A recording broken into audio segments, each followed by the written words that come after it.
Ecancer Medical Science, as you will have heard from previous video advertisements, is now over 5 years old. There are 300 peer-reviewed articles in it, seen by 40,000 unique visitors each month. We now have eCancer Latin America. We're accepting original articles from Spanish-speaking, Portuguese-speaking scientists and clinicians all over the world, but particularly, of course, from Latin America. And they can submit articles in Spanish or Portuguese. They will be peer-reviewed for nothing, and those which will be accepted and come through the peer review process will be published, translated into English, and then, of course, appear in PubMed. Now to boast about this month's special issue, and it is really quite remarkable. 6 papers on robotic surgery. It's edited by Rocco, Albo and Gaia from Italy, and they are very objective in their criticism of their own specialty. They are pointing to the fact that robotic surgery has taken off in popularity among surgeons without a proper evidence base.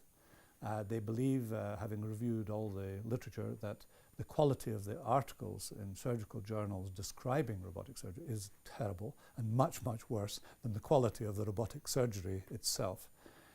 They, however, have put together half a dozen articles from leading surgeons in applying robotic surgery to different organs in the body. As expected in a collection of high-quality robotic articles, we have indeed got a couple of excellent reviews of the role of robotic surgery in the urogenital tract. What I personally wasn't expecting was TORS. That's a transoral use of robotic surgery in head and neck surgery. And this has been edited beautifully by Rinaldi, and he shows that, as common to the theme throughout the special issue, there is a major impact on cutting down side effects, cutting down post-operative problems, and sparing more drastic surgery. For instance, in one case, he and his co-authors quote the cutting down of the need for mandibulectomy and also sparing of the larynx by the use of robots. The other really remarkable application of robotic surgery, which was new to me, was bilateral lymphadenectomy of the inguinal lymph nodes in patients with penile cancer. And this is written by Sotelo and his colleagues from Caracas, and it is unquestionably the most authoritative article in this field. Again, it's showing that you're sparing the assault of aggressive surgery, and you can cut down the time in hospital, and you can cut down blood loss, etc. It's worth pointing out that Sotelo is an editor of eCancer Latin America, and this particular article will be translated into Spanish for the colleagues in Latin America. There are 2 gastrointestinal cancers covered in the special issue. One is by Reggiani, who's talking about the size of liver metastases which can be safely removed by robotic technology. There's been a sort of ceiling of 5 centimeter diameter of nodules in the early accounts, but the review published in eCancer today is saying that there really should not be any limit. The limit is how well the operator is skilled, and each of these articles that keep underlining the fact that there's a real growth curve, a learning curve in getting to grips with robotic surgery.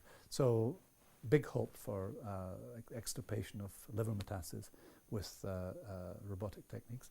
And then Bianchi from the European Institute of Oncology and his colleagues are talking about TME, total mesenteric exportation for rectal cancers, and indeed removal of the rectum entirely by robotic surgery. So the theme is being strengthened, cutting down the aggressiveness of surgery.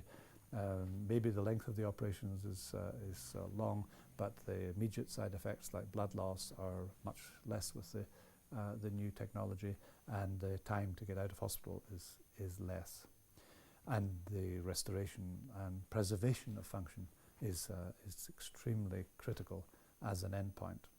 In no other area is it more debated than prostate cancer, and Rocco himself is one of the authors on this paper, looking very critically at the epidemic of the tsunami of urological surgeons in the United States getting robotic technology and switching to from radical prostatectomy to robotic technology without a single randomized trial on which to base. So no evidence base, but they say a lot of money can be made, probably by the original claims, the very early claims of less toxicity, less interruption with sexual function, and less problems with urinary incontinence, etc., using the less interventionist policy, namely robotic surgery. The authors are very critical in reviewing the evidence, and although there are no randomized trials, they come out with a view that on balance it's probably going to be the case in 5 years' time that we will say with much more confidence that indeed a robotic approach to early prostate cancer is sparing side effects, immediate side effects like blood loss, etc., and also later side effects like impotence and failure of urinary control. The other urogenital application was an interesting one by De Laurentiis, and he's talking about partial nephrectomy through robotic techniques. Again, there's a balance of cost versus effect. Effect is probably equal to the more radical conventional surgery, but the side effects and the complications are lower. So in summary, eCancer can boast a really quite remarkable special issue. You will just not see 6 more authoritative papers in the literature which look at all the applications at the moment which are in common use in oncological surgery using the robotic technology. Total lack of good randomized clinical trials, and the authors are the first to criticize themselves and their colleagues, and hopefully this issue will stimulate those very trials on which good evidence is based.